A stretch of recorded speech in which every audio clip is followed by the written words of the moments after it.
fuerte aplauso, por favor. Gracias.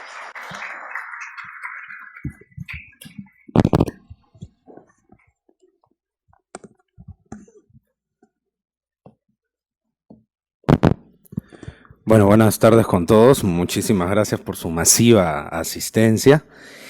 Quiero agradecer a la Escuela de Formación de Auxiliares Jurisdiccionales de la Corte de Lima, en especial a su director, el doctor Juez Supremo de esta Corte, José Antonio Neira, por la oportunidad que me ha dado para compartir con ustedes algunas ideas, algunas inquietudes sobre un punto de repente no muy estudiado del desalojo. No muy estudiado de repente en la doctrina, pero que se ve con frecuencia, con recurrencia en la práctica, que es la nulidad del acto del negocio jurídico en los procesos de desalojo. Como nosotros sabemos, ¿no?, desde el 14 de agosto del 2013, fecha en la cual toma vigencia el cuarto pleno casatorio civil, se pueden analizar sin mayor problema, y eso entendiéndolo como una regla vinculante para todas las cortes del Perú, se pueden analizar temas de nulidad, de invalidez del acto del negocio jurídico en un proceso de desalojo. Ya no va más el argumento según el cual de la nulidad no podemos hablar en los desalojos porque de eso se habla en el proceso de conocimiento. Ese argumento ya no va más. Y en realidad, eso debió haber quedado claro en agosto del 2013, para todos los procesos sumarísimos.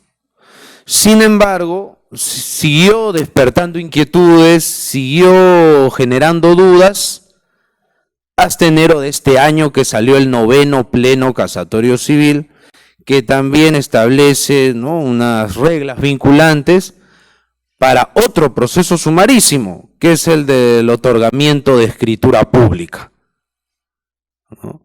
Y allí también se dejó en claro que se pueden analizar temas de nulidad, de invalidez del acto del negocio jurídico. Entonces, ¿qué tratamiento merece el tema de la nulidad o la argumentación de nulidad que normalmente va a venir por parte del demandado en un proceso de desalojo, ¿no? ¿Qué luces pueden darnos el cuarto pleno al respecto?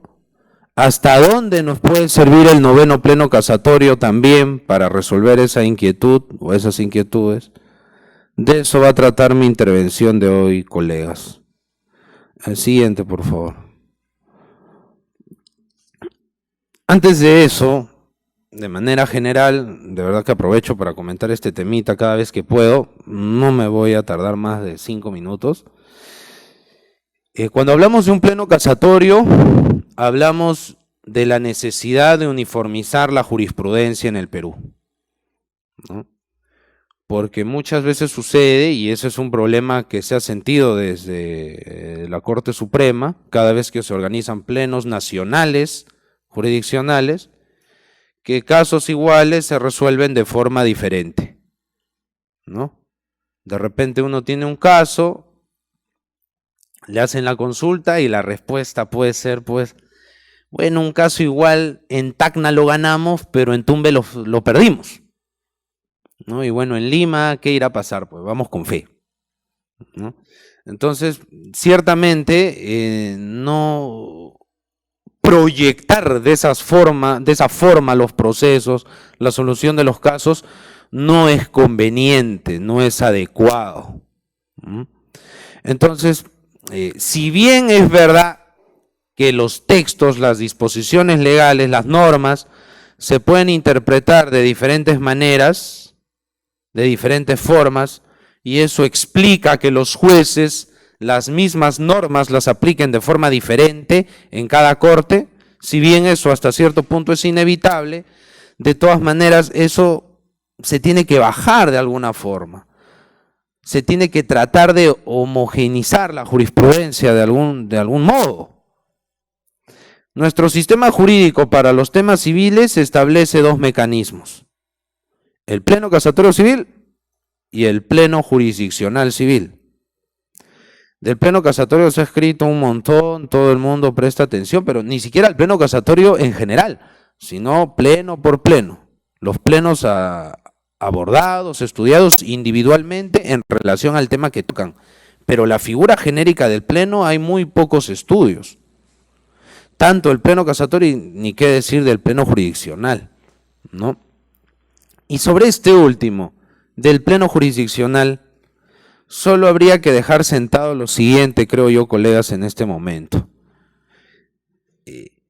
¿Será que tenemos que aceptar sin más la tesis dominante que dice que los plenos jurisdiccionales no vinculan? ¿Será que debemos entender, agachar la cabeza frente a la idea de que los plenos jurisdiccionales no pasan de ser un referente y ya? De tal manera que si el juez no los toma en cuenta, no pasa nada. Nosotros pensamos que no. Porque el artículo 116 de la Ley Orgánica del Poder Judicial es claro. Dice expresamente que los plenos jurisdiccionales sirven para concordar jurisprudencia. Entonces, si después de un pleno jurisdiccional los magistrados pueden regresar a sus cortes o a sus despachos a seguir fallando como antes del pleno, si antes de un pleno jurisdiccional hay una jurisprudencia heterogénea que no es uniforme, y eso se va a mantener luego del pleno jurisdiccional, entonces creo que no está cumpliendo su función legal, porque se está haciendo cualquier cosa menos concordar. No es necesario que se cambie la ley orgánica está. Entonces yo quería sobre los plenos jurisdiccionales llamar la atención sobre ese punto. Y sobre los plenos casatorios, que sin duda alguna su fuerza vinculante nadie la ha puesto en discusión, sí es necesario conocerlos, porque si no los conocemos, definitivamente esa falta de uniformidad jurisprudencial que se busca a través de los plenos casatorios civiles no se va a alcanzar si caramba no los estudiamos un poco, si no reflexionamos sobre ellos. Porque si los operadores, sea juez, abogado, el que fuese, no cultivan el tema de los plenos, definitivamente estos van a ser más propensos a ser inaplicados. Y se supone pues que si lo que se quiere es uniformidad, predictibilidad, seguridad jurídica, eso no tiene por qué pasar, ¿no? Siguiente, por favor. Bueno, visto esto, nosotros ya sabemos a grandes rasgos, ¿no? Lo que implica un desalojo, ¿no? Es un mecanismo de protección de la posesión. Y la posesión, como sabemos, es, como lo dice también el cuarto pleno casatorio, en su fundamento 33, es un señorío socialmente identificable, ¿no? Citan ahí un autor español, José Antonio Álvarez Caperochipi, ¿no? Que la Corte Suprema lo recoge para plantear algunos conceptos básicos sobre la posesión, ¿no? Entonces, si alguien tiene un poder socialmente apreciable sobre un objeto, es un poseedor siempre y cuando ejerce ese poder para satisfacer su interés. Porque si ejerce ese poder para satisfacer un interés ajeno, no un interés propio, más estamos en la figura del servidor de la posesión. ¿No es verdad? Ahora, si el poseedor pierde de forma indebida la posesión, ahí hay dos mecanismos. Un desalojo extrajudicial, que es un tema muy interesante dado los perfiles que tiene, no solo brevemente, nosotros sabemos, ¿no es cierto?, que la protección extrajudicial de la posesión está en el artículo 920 del Código Civil, que ha sido materia de una reforma por parte de la Ley 3230, la cual, entre otras cosas, dice que los propietarios no poseedores tienen nada menos que el plazo de 10 años para recuperar sus predios extrajudicialmente por sí mismos de las manos de un precario. siempre y cuando, ¿no? Y hay una fórmula un poco oscura ahí en el nuevo 920, siempre y cuando no haya edificación en el predio que se va a rescatar, digámoslo así, extrajudicialmente, o si hay edificación, ésta se encuentre en proceso. Ahí surge una pregunta, ¿no? Que no vamos a responder acá. ¿Cuándo se dice legalmente que hay edificación terminada? Porque de eso va a depender que yo como propietario, varios años después, pueda meterme sin orden judicial a recuperar mi predio de manos de un precario, ¿no? Entonces, esa es la protección extrajudicial, que no es materia de esta conversación. Luego vienen las protecciones judiciales, ¿no? El interdicto y el desalojo. Y el desalojo se muestra para los poseedores particularmente interesante porque por mandato del Código Procesal Civil se tramita, artículo 586 del Código Procesal Civil, se tramita de forma o por el proceso sumarísimo. Entonces eso hace atractivo a los poseedores, ¿no? Para los poseedores recurrir a ese mecanismo en lugar de ir a un tedioso y mucho más largo proceso de conocimiento, ¿no? El proceso sumarísimo, recordemos que si es bien llevado, porque evidentemente si el juez se deja ser presa de estrategias dilatorias, ¿no? Un proceso sumarísimo puede terminar durando más que un proceso de conocimiento, ¿no? Pero el proceso sumarísimo en principio está diseñado para acabar prontamente. De hecho, el propio Código Procesal Civil dice que el proceso sumarísimo debe sentenciarse en la audiencia única, ¿no? Entonces está diseñado para ver cosas simples y de forma, en lo posible, rápida. Entonces, por eso se muestra, ¿no?, como un mecanismo interesante. Pero el Código Procesal Civil dice contra quién procede el desalojo como defensa de la posesión. Contra los precarios. Entonces hay que saber identificar cuándo tenemos un precario. Y eso está definido en el artículo 911 del Código Civil, ¿no? Que dice que el precario es aquel que no posee sin tener título o habiéndolo tenido ya fenecio, ¿no? Es una norma bastante conocida. Lo que ocurre es que el cuarto pleno casatorio, cuando aborda este tema, deja constancia en un fundamento muy interesante que yo sugeriría leer con especial cuidado, que es el fundamento 50 del cuarto pleno casatorio, fundamento 50, que se puede decir que es la piedra fundamental, ¿no?, la primera piedra del pleno, que dice lo siguiente: manejar un concepto de precario muy restringido, manejar un concepto de precario demasiado estricto, genera problemas sociales. Genera que cada vez que alguien presenta una demanda de desalojo, rápidamente esta pueda terminar mal, siendo declarada improcedente por el juez, con el solo hecho de que el demandado alegue cualquier cosa directa o indirectamente vinculada a la propiedad. Basta con un enfoque restrictivo que dice solo posesión y nada más que posesión, cualquier otra cosita que surja por ahí, entonces no lo podemos ver. Entonces sucedían casos como estos, ¿no?, antes del cuarto pleno, que hacían pues que el desalojo ya no a veces se viera como con pesimismo, ¿no? ¿Para qué voy a plantear un desalojo si por cualquier cosa me lo van a declarar improcedente de repente después de 2, 3 años de proceso? Mejor vamos otra vía. Prácticamente se había inutilizado el desalojo. Porque pasaba a veces lo siguiente, ¿no?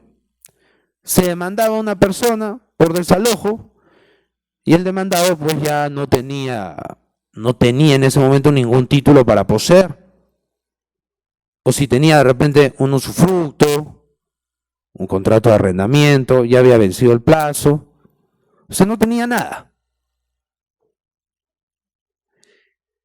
¿Qué hacía? Muchas veces asesorados por malos abogados, un mal abogado le decía, presenta cualquier papel. Redacta cualquier cosa, fírmalo, haz la firma o déjalo ahí con una rúbrica. Ponlo al techo, al sol, para que seque, para que parezca antiguo, ¿no? Y ya, con eso le dices al juez que hay un título y hay que discutir sobre este acto jurídico y eso no se puede hacer acá. Y un sector de la jurisprudencia, caramba, estimaba esa clase de argumentos. ¿No? Cualquier papel, no, esto es un tema de acto jurídico, yo no puedo ver esto acá. Improcedente. Y a veces eso se decía en la sentencia, ¿no? O si era un tema de resolución de contratos, se había resuelto el contrato a un poseedor, el contrato sobre el cual o que le servía de base para poseer había sido resuelto extrajudicialmente, un sector de la jurisprudencia decía, no hay que verificar en un proceso de conocimiento si la resolución está bien o no. Así que improcedente el desalojo, vaya otro juicio, ¿no? E incluso no faltaba, y eso es también otro tema que toca el cuarto pleno, que cuando el demandado recibía la demanda, el mal abogado le decía, construye cualquier cosa entre hoy y mañana, levanta una pared, algo, para que le digas al juez, señor juez, aquí hay una construcción y se tiene que hacer un proceso aparte sobre esta construcción. Improcedente la demanda. Entonces, a buena hora, la Corte Suprema es consciente de eso en el fundamento 50 del cuarto pleno. Dice, no podemos seguir entendiendo de esa manera el proceso de desalojo. Hay que entender que el proceso de desalojo aplica no a casos rarísimos, sino más bien hay que darle un radio de acción amplio. Por eso se dice que en el cuarto pleno casatorio se adopta una noción amplia de precario. Siguiente, por favor. Y sobre esta base podríamos entender una suerte de espíritu del cuarto pleno. ¿Cuál es la idea del cuarto pleno? ¿Qué busca? Repotenciar, darle más alcance al proceso de desalojo. Que el proceso de desalojo ya no pueda implicar una improcedencia al final en sentencia por cualquier alegación vinculada a la propiedad o a la eficacia o validez de un acto jurídico. Hay que darle un alcance mayor, un radio de acción superior. Entonces, ¿cuál es el objetivo? Hacer del proceso de desalojo un mecanismo eficaz. Y va a ser eficaz si se adopta una noción de precario amplia, extensa. Visto así, colegas, acá hay un primer punto importante para lo que vamos a conversar a continuación. Si el cuarto pleno casatorio me establece en sus reglas vinculantes, como sabemos, una lista de supuestos sobre precario, uno tendría que preguntarse, ¿esos supuestos cómo los interpreto? ¿De forma extensiva o restrictiva? Si estamos notando que lo que busca el cuarto pleno casatorio es que el concepto de precario se expanda, ¿no? Ciertamente esos supuestos habría que entenderlos en sentido amplio, no en sentido restrictivo, restringido, porque si no estaríamos volviendo pues a una concepción restringida del precario, que es lo que justamente el cuarto pleno rechaza. Sobre todo, insisto, en ese interesante considerando fundamento 50.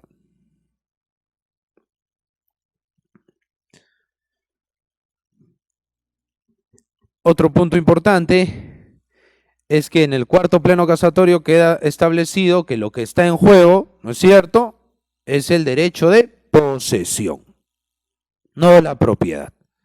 Lo que busca el proceso de desalojo es establecer quién tiene derecho a poseer, a quién se le va a entregar el inmueble en calidad de poseedor y nada más.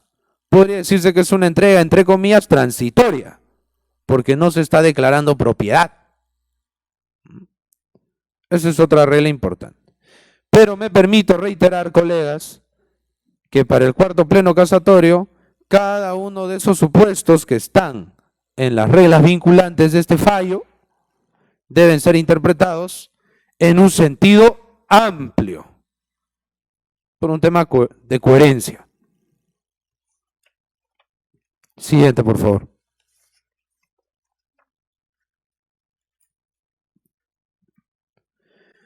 Bueno, los fundamentos 54 y 61 establecen la noción de precario, que es lo que está en el 911 del Código Civil, ¿no? Pero yo solo planteo en forma de pregunta, ¿ya? ¿Será posible? Yo no lo he visto, al menos hasta donde mi conocimiento alcanza, colegas, yo no he visto que nuestra doctrina, no post agosto del 2013, fecha de publicación de este pleno, se haya hablado de lo siguiente. Podrá haber, y lo vamos a contrastar ahora con el concepto de precario, ¿podrá haber propietarios precarios? No lo estoy afirmando, estoy preguntando. ¿Qué sucede si el día de hoy yo como dueño les alquilo un inmueble, local comercial, para casa, lo que fuese? Y establecemos un plazo suspensivo, que el contrato de arrendamiento va a entrar en vigencia en enero del 2018. Un contrato de arrendamiento de 10 años, el plazo máximo. Ustedes ya me han pagado un adelanto y todo. Llega enero, yo soy el dueño, soy arrendador, ustedes arrendatarios. Llega enero y yo no me quiero ir. No quiero entregarles las llaves. ¿Podrán plantearme un desalojo? ¿Podrán vía desalojo votar a un dueño? Porque yo sería dueño, un propietario. Vamos a ver qué concepto de precario tiene el cuarto pleno. Dice el fundamento 54 lo siguiente. Dice, la figura del precario se va a presentar cuando se esté poseyendo sin título alguno. Pero especifica, esto es, sin la presencia y acreditación de ningún acto o hecho que justifique el derecho a poseer. O sea, el juez debe verificar si el demandado tiene derecho a poseer. Pues, así visto, yo como dueño, dado que les firmé el arrendamiento, no tendría derecho a poseer. Pero continuamos. Fundamento 61. En consecuencia, dice, se presentará esta figura en cualquier situación. Fundamento 61. En cualquier situación, en todas las situaciones, todas, en la que falte un título o este haya fenecido, en el cual deberá fundarse o justificarse la condición de precario con el bien. O sea, en cualquier situación en la cual el demandado no tenga derecho a poseer. Pues esta sería una situación donde yo no tengo derecho a poseer, pese a ser propietario. Sin embargo, el propio fundamento 61, y es la primera regla del precedente, termina de otra forma. Dice, por ello, una persona tendrá la condición de precaria cuando ocupe un inmueble ajeno. Uy, ahí sí no calza con lo que estamos planteando. Porque yo, como demandado, estoy en mi propiedad, no estoy dentro de un bien ajeno, ¿no? Sin pago de renta y sin título para ello, o cuando dicho título, según las pruebas presentadas en el desalojo, no genere ningún efecto de protección, ¿no?, para el demandado. Solo aquí una tingencia.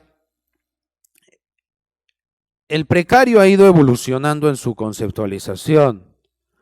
Estamos bastante lejos del precarium romano. El precarium, si yo digo o planteo, sugiero la posibilidad de un propietario precario, los autores, pues, que son defensores del enfoque restrictivo, romanista del precario, se me van a querer, pues, venir encima, ¿no? O van a pensar que estoy hablando, pues, blasfemias.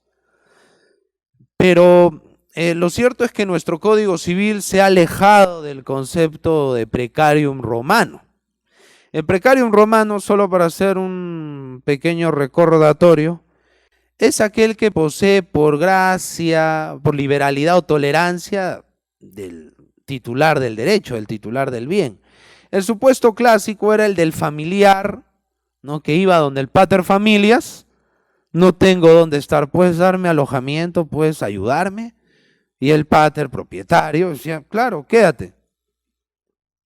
Pero cuando yo te diga, te vas.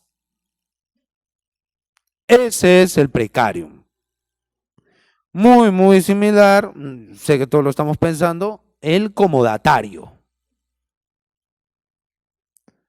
Entonces, esta persona que estaba por mera liberalidad, por tolerancia, gracia del titular del bien, solo a él, y que tenía que devolverlo inmediatamente, ni bien se le requiera, solo a él se le denomina precario. O sea, es imposible que haya, pues, dentro de ese enfoque, un precario dueño.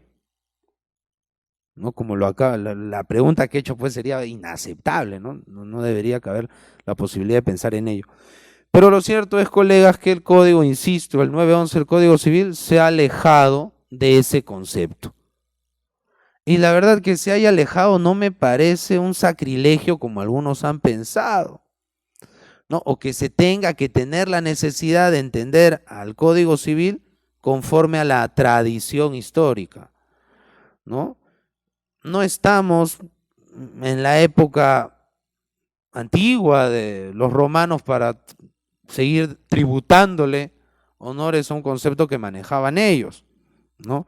Si las necesidades prácticas exigen manejar un concepto de precario diferente, pues se va a manejar un concepto de precario diferente. Yo les comento, y con esto cierro este punto, que los propios romanos dejaban de lado sus tradiciones por necesidades prácticas. Ellos no decían, no, que durante siglos hemos venido construyendo un concepto y no, ¿cómo lo vamos a dejar de lado, por favor? No, los romanos eran los más prácticos. Un ejemplo, pues no lo voy a dejar ahí, un ejemplo es el patrimonio. El patrimonio castrense o castrense peculium. Hasta antes del desarrollo del Imperio Romano, cada pater familias, cada sujeto de derecho podía tener solo un patrimonio y nada más. Así fue desde la época de Rómulo y Remo. Pero ni bien empezó a desarrollarse el imperio, los ejércitos se alejaban más y más de Roma. Los militares dijeron, no podemos estar dependiendo de nuestros padres para administrar los botines que vamos acumulando. Debemos tener nuestro propio patrimonio, no tenemos que estar yendo a pedir permiso a Roma a ver qué hacemos o qué dejamos de hacer con los botines que ganamos, pidiéndole permiso a la cabeza de nuestra familia, el pater. Debemos tener un solo patrimonio nosotros, independiente, de tal manera que en una familia al final del día podía haber más de un patrimonio. Y sí, por necesidades prácticas, militares en este caso, siglos de tradición sobre el patrimonio, los romanos lo cambiaron y apareció el concepto del patrimonio castrense. Entonces, si los romanos no se complicaban la vida, ¿no?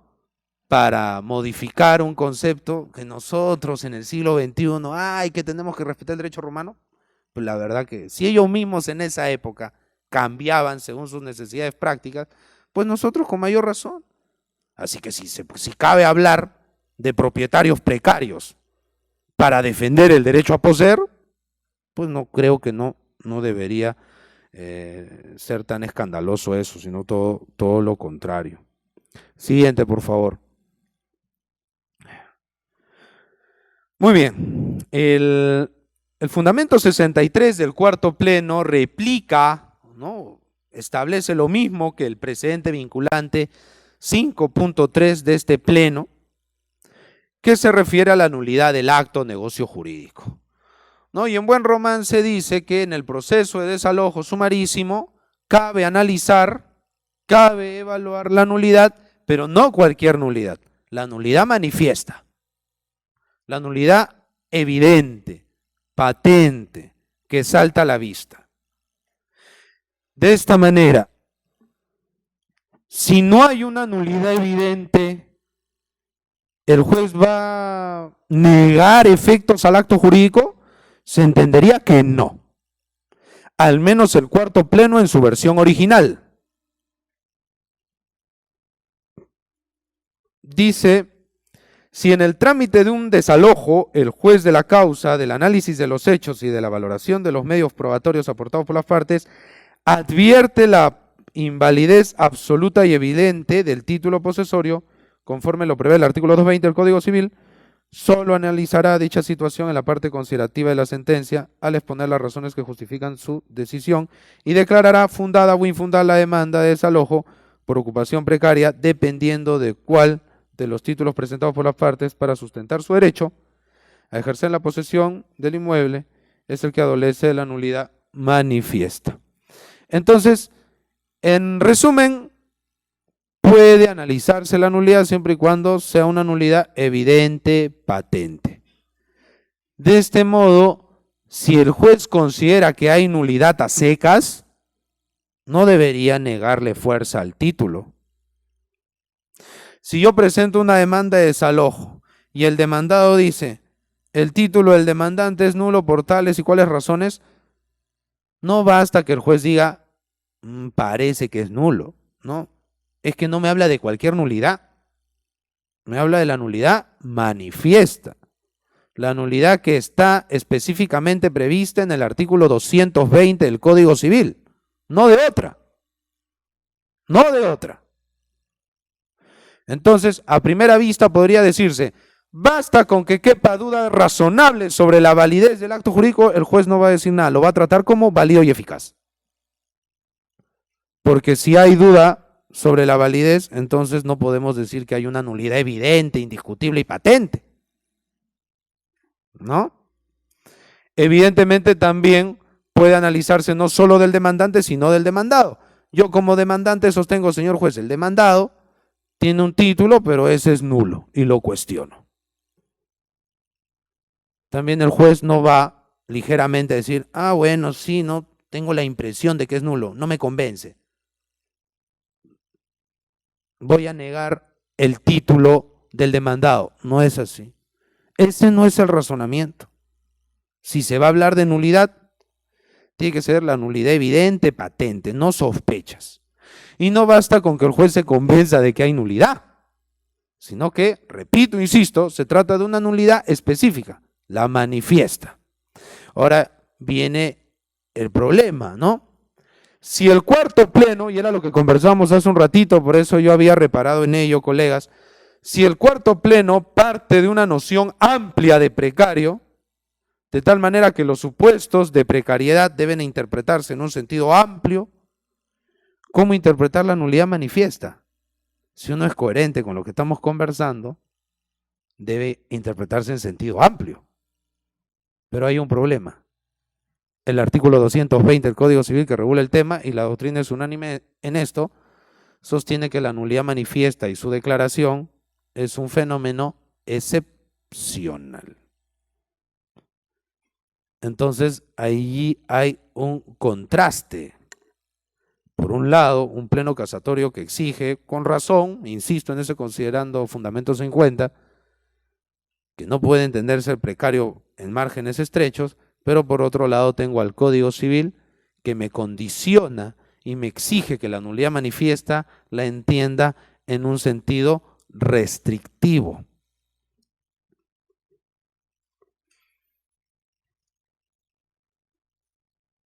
Siguiente, por favor. Directamente vinculado al cuarto pleno casatorio en muchos puntos está el noveno pleno casatorio civil de enero de este año, publicado en enero de este año. Y solo para señalar, colegas, que nosotros pensamos que el cuarto pleno y el noveno pleno son como unos hermanos siameses, súper conectados. Lo que le pase a uno, le va a pasar al otro. ¿Por qué? Ambos se refieren a tutela urgente, proceso sumarísimo. En ambos se trata de ejercer derechos de forma urgente.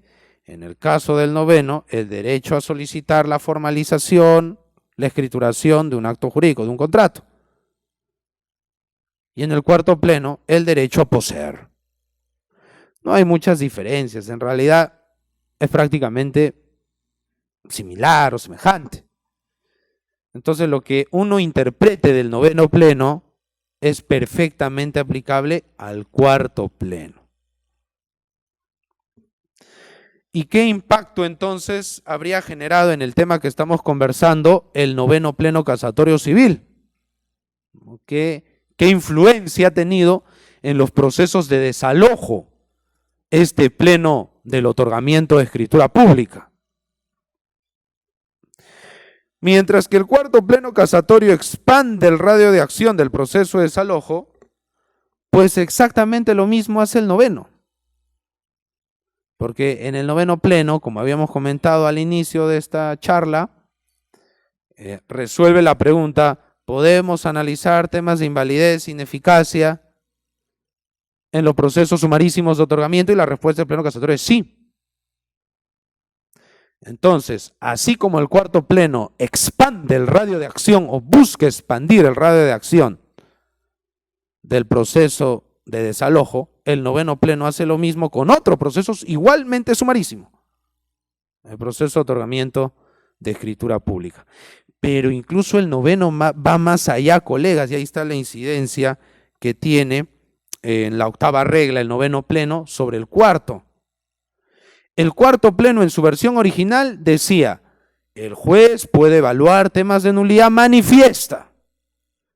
Y si el juez se convence que hay una nulidad manifiesta, la va a declarar, la va a dejar expuesta, dicha, en los considerandos, no en el fallo.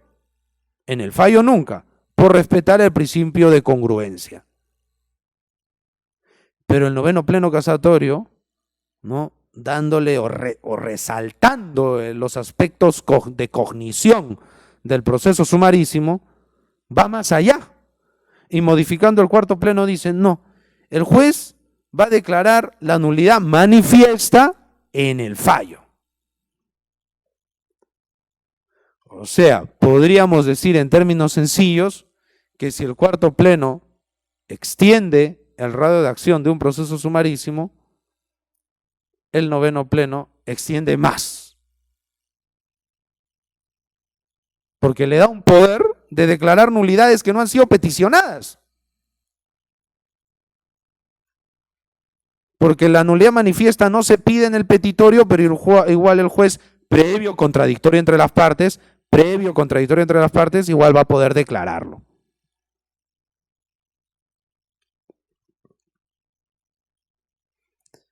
Siguiente, por favor. Pero el problema viene, colegas, ¿qué cosa es nulidad manifiesta?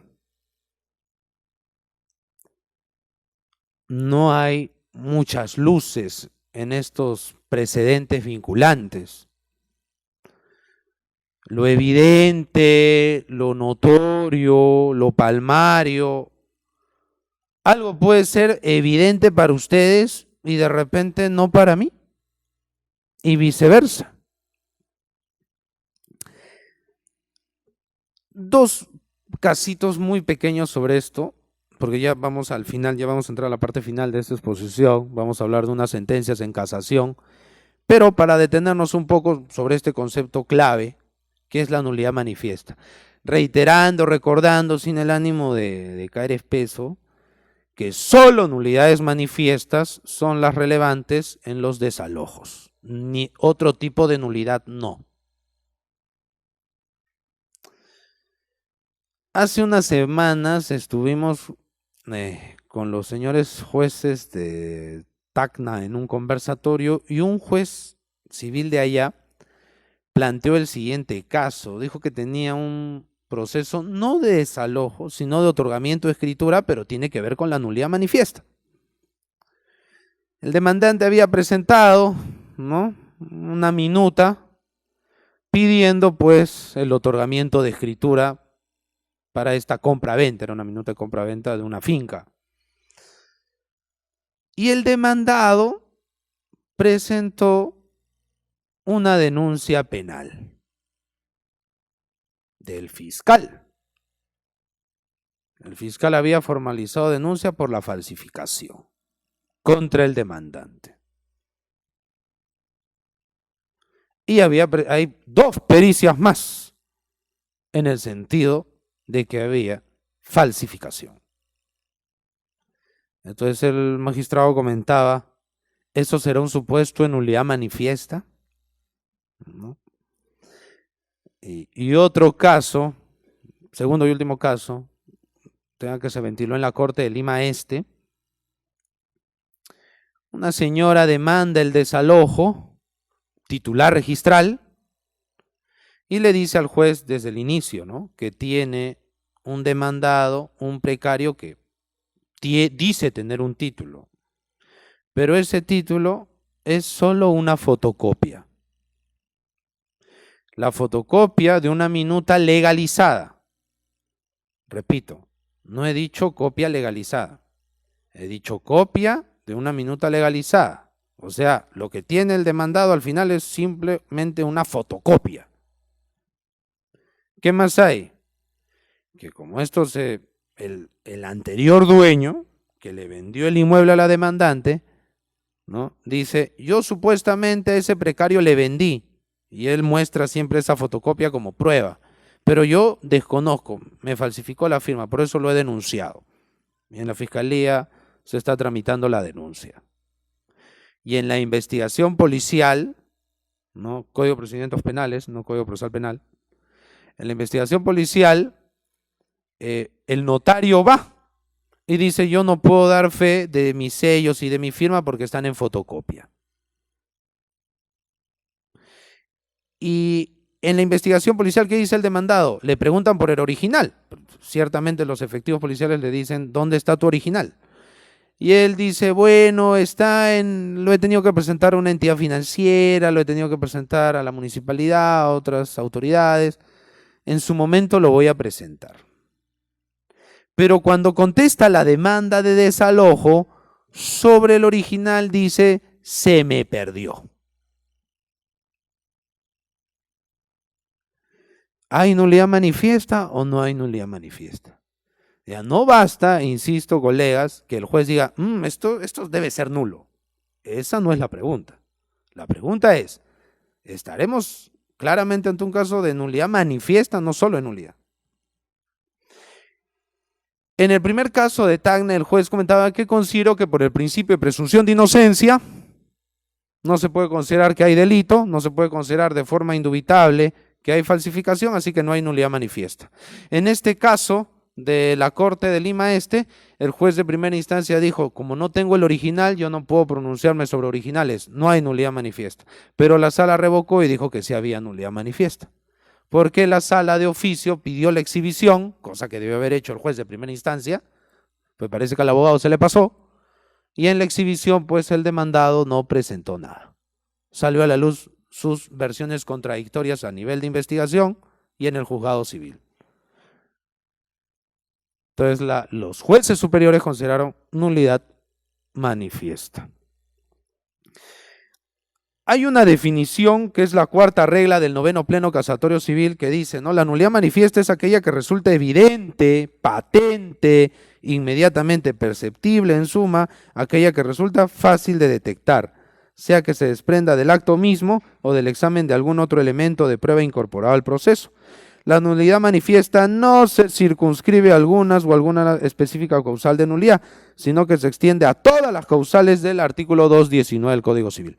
O sea, según el 9º pleno casatorio puede haber nulidad por falta de manifestación de voluntad manifiesta, nulidad por fin ilícito manifiesto, nulidad manifiesta por simulación, etc.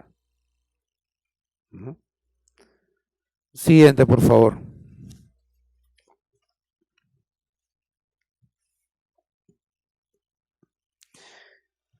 La lógica es, colegas, que si se va a hablar de nulidad y el juez quiere negarle eficacia al acto invocando la nulidad manifiesta, tiene que estar seguro de esta clase de nulidad.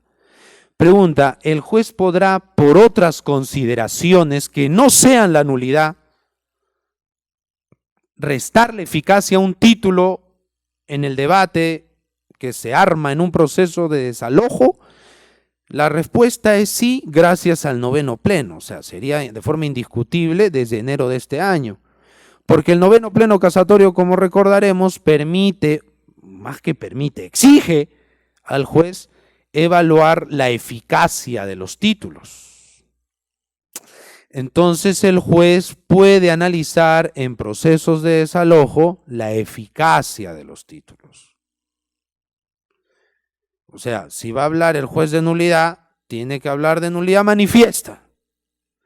Si va a hablar de eficacia, bueno, ahí tiene ya un poco más de libertad. ¿Y cuáles son los supuestos de ineficacia que por lo menos la doctrina y la propia jurisprudencia viene reconociendo, ¿no? Defectos de representación, por ejemplo, ¿no? Compra-venta de bien ajeno, que es un caso que vamos a ver ahorita. Oponibilidad de derechos, que tiene que ver con los efectos del acto jurídico. El juez puede resolver un tema de conflicto de derechos en un proceso sumarísimo. Supongamos que un propietario demanda a un usufructuario no inscrito, pero con fecha cierta más antigua.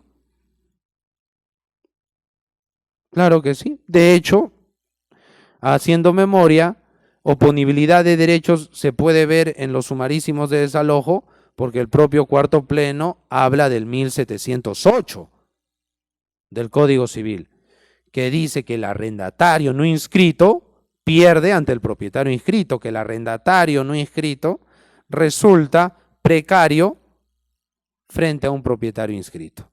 Es decir, yo les alquilo mi inmueble, no se inscribe el arrendamiento, 3 meses después lo vendo y el nuevo dueño inscribe su propiedad y los quiere sacar ustedes. El cuarto pleno casatorio dice que sí puede. Y es un tema de oponibilidad, ¿no? Entonces, oponibilidad de derechos se puede ver en los procesos de desalojo, por supuesto, ¿no? Y ya sabemos la regla, si se trata de derechos reales, en general, gana el derecho inscrito frente al derecho no inscrito. De esta manera, para el cuarto pleno, el titular de un derecho no inscrito tendría la calidad de precario frente a un demandante con derecho inscrito. Y es un tema de oponibilidad. A ver, vamos a ver algunas decisiones jurisprudenciales, dejando en claro, colegas, reiterando, por favor, que temas de ineficacia también se pueden ver en un desalojo, ¿no? El demandante podría alegar ese acto jurídico que tiene el demandado es un acto jurídico ineficaz porque el que le vendió no tenía poder o porque le dio el usufructo no tenía poder, por ejemplo. ¿Se puede analizar eso? Sí. ¿Bajo el criterio de la nulidad manifiesta? No, porque es un tema de ineficacia. ¿Y por qué puede hacerlo? Porque el noveno pleno casatorio claramente dice que en los sumarísimos se pueden ver temas de ineficacia de acto jurídico. Bueno, veamos una sentencia en casación que es la 2945-2013, más o menos reciente, que es del 30 de diciembre del 2015, que tiene que ver con otro tema ajeno, ¿no?, a lo que estamos conversando, que es el desalojo de familiares, ¿no? Otro tema, bueno, el desalojo tiene pues temas muy interesantes, ¿no? Los demandados, ¿no?, porque aquí una nieta había demandado a la abuela, a sus tíos, para que salgan de un inmueble que estaba a su nombre en registros públicos, ubicado en la Avenida México. Y los demandados, entre otras cosas, alegaron la nulidad del acto jurídico. Decían que la nieta, actual propietaria, había conseguido que la abuelita, antigua dueña, había conseguido con trucos, con engaños, con mentiras, ¿no?, la firma de una minuta y la firma de una escritura pública, porque todavía ha sido un ardid y que eso era simulado. Y en el considerando quinto de esta sentencia se dice, se las leo y lo comentamos, que en relación a los abuelos demandados se advierte que la supuesta simulación del contrato de compra-venta, mediante el cual la demandante adquiere la propiedad del bien, no es un asunto que pueda ventilarse aquí, dado que en este proceso sumarísimo solo se controvierte el título de posesión. Esa afirmación habría que tamizarla, habría que precisar. O sea, no puedo decir yo, no se ven las nulidades y ya. Si un juzgado, una sala superior, una sentencia en casación va a dejar de lado argumentos de nulidad, debe decir que no es nulidad manifiesta, para siendo respetuosos del precedente vinculante. No se puede decir a rajatabla o en general, no se ven nulidades y ya. Sí se ven nulidades, las manifiestas. Y si yo no voy a estimar un argumento de nulidad, debo decir por qué no es manifiesta la nulidad que se alega. Por tales consideraciones, por tales razones, no me logro persuadir de que hay una nulidad manifiesta. Usted dice que ha habido un engaño, entonces al notario también le vieron la cara. Yo no tengo aquí de autos que resulte que al notario le hayan visto la cara. Así que no me parece manifiesta la nulidad. Un argumento de ese tipo. Porque decir en los desalojos no se ve la nulidad, ya sabemos que eso no es exacto, conforme al cuarto pleno casatorio, regla 5.3, ¿no? Modificada por el noveno pleno.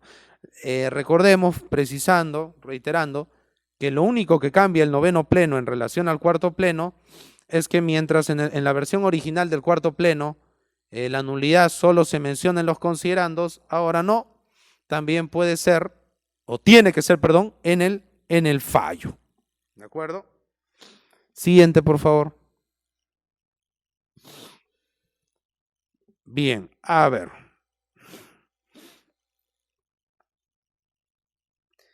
Aquí hay un caso que se tramitó a fines del año 2015 en Chincha. ¿Qué sucedía? Una señora alegaba ser la propietaria de un predio y presentaba una escritura pública. ¿No? Vamos a resumir el caso. Oiga, pero no presentaba de repente un asiento registral donde tenga, caramba, su derecho inscrito. No.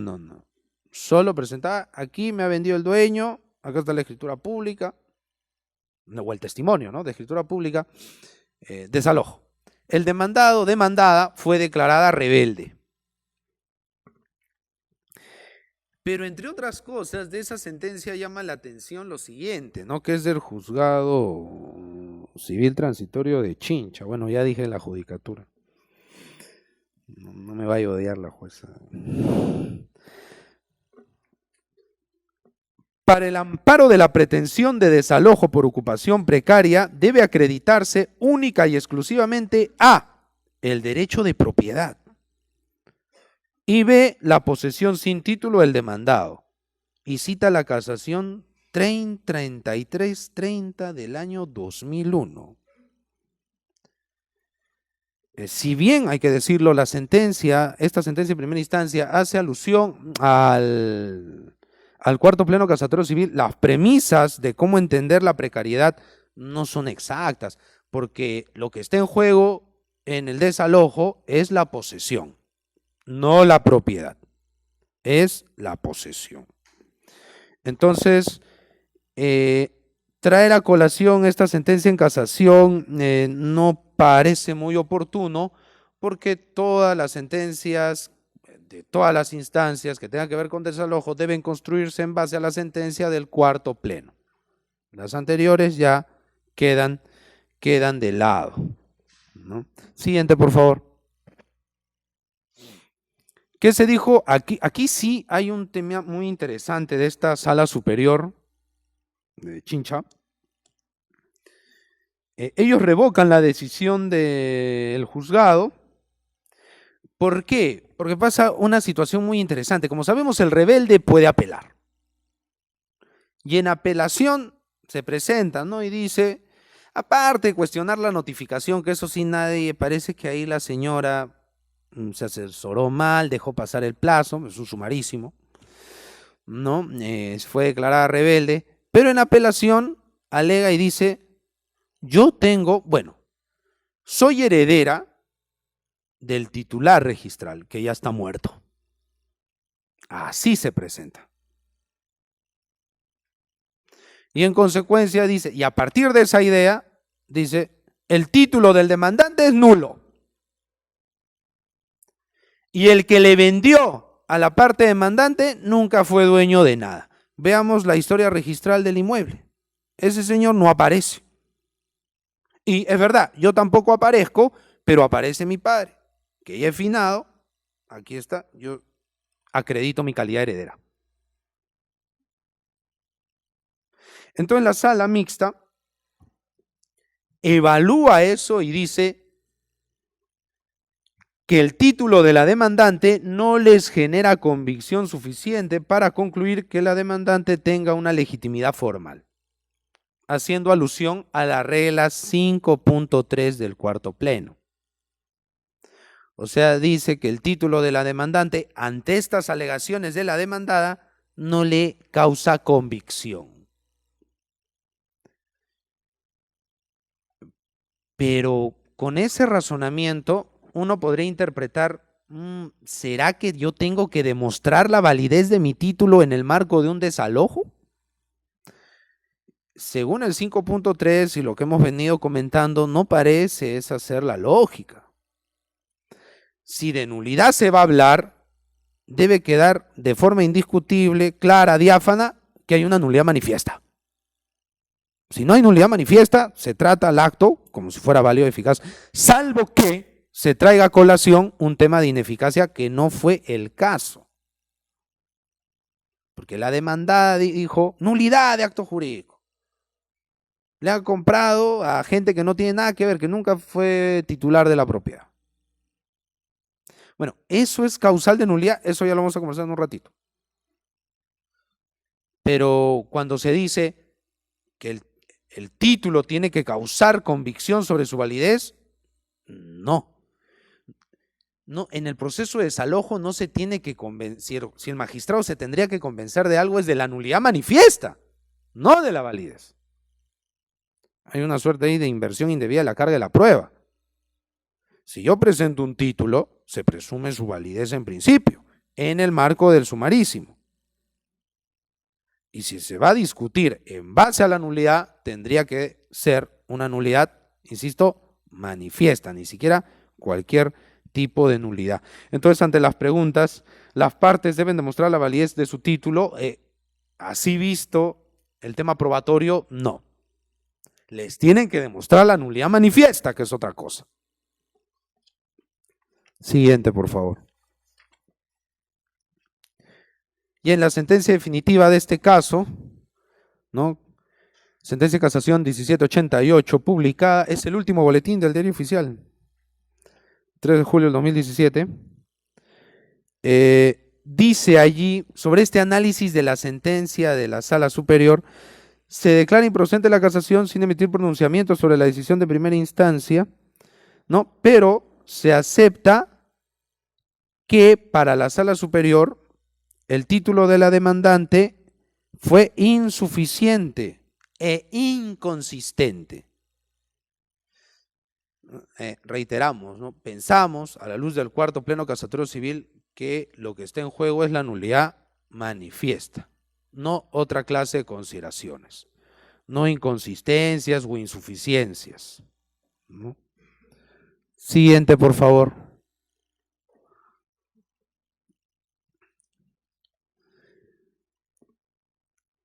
Se pueden ver, comentábamos, asuntos de eficacia y oponibilidad.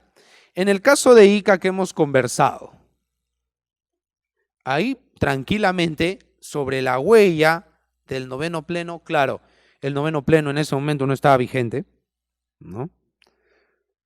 pero un caso de este tipo. Sé que algunos podrían decir, oiga, pero eso parece un proceso de mejor derecho de propiedad, ¿no? ¿Cómo lo vamos a ver en el sumarísimo? Más que mejor derecho de propiedad, simplemente el juez va a evaluar sobre la base de que su resultado va a ser la posesión. Insisto, ya el juez valora propiedad en el caso del 1708. Propietario inscrito versus arrendador no inscrito, ¿no? O sea, que el juez valore un tema de oponibilidad de derechos no implica que dé un fallo definitivo necesariamente sobre el tema de la propiedad. Entonces, en el caso de Ica, tranquilamente, en base al 9º pleno casatorio, se podría decir, se podría postular más o menos lo siguiente, ¿no? Se advierte que el título del demandante, de la demandada, perdón, por encontrarse inscrito, ¿no?, se impone o resulta oponible al derecho del demandante o de la demandante. Y nada más. Porque se está evaluando la eficacia de los actos. Cuando se habla de oponibilidad, se habla de la eficacia. Y la eficacia, por mandato, digamos, del 9º pleno casatorio civil, se puede evaluar en los procesos sumarísimos, ¿no? Si la idea es, colegas, y en eso sí creo que tendríamos que estar de acuerdo, que el proceso sumarísimo se le ha redimensionado para tratar de que éste resuelva el fondo de los asuntos que se le someten, ¿no? Habría pues que apostar por más bien solamente no hacer viable al sumarísimo cuando ya no quede duda de que el tema es extremadamente complejo. Y para responder la pregunta o la cuestión anterior, si tengo dos plenos casatorios que me empujan por una visión extensiva de la nulidad manifiesta, pero tengo al Código Civil que me dice que la nulidad manifiesta es restrictiva, ¿cómo hago? ¿No? ¿Qué premisa adopto para analizar mis casos? Porque al final del día va a depender del caso concreto, ¿no? Nosotros creemos, colegas, de que en vista de que los plenos casatorios mencionados no dicen expresamente hay que entender la nulidad manifiesta en un sentido lato, debe aplicarse pues el Código Civil. Muy extensivos pueden ser los plenos casatorios, pero el Código Civil en ese punto tendría que imponerse, en el sentido de que solamente vamos a tener nulidad manifiesta en muy contados casos, cuando sea demasiado evidente la causal de nulidad, de tal manera que no admita mayor discusión. Insisto, basta con que haya alguna duda razonable o algún punto que haga dudar al juez sobre la nulidad, ya es suficiente para que el juez no diga que no hay nulidad, digamos. Eso no implica que se puedan analizar temas de eficacia, eso se puede hacer. Pero sobre la nulidad como tal, si no hay ninguna duda sobre su presencia, se declarará. Todo lo contrario a lo que espero que haya sucedido con ustedes a lo largo de esta charla, porque como decía, siempre me gusta recordar a Fernando Atraceñiz al terminar conferencias o charlas, es mejor un diálogo que nos hace o nos saca con más dudas que con respuestas. Así que yo sí espero que se vayan con muchas inquietudes.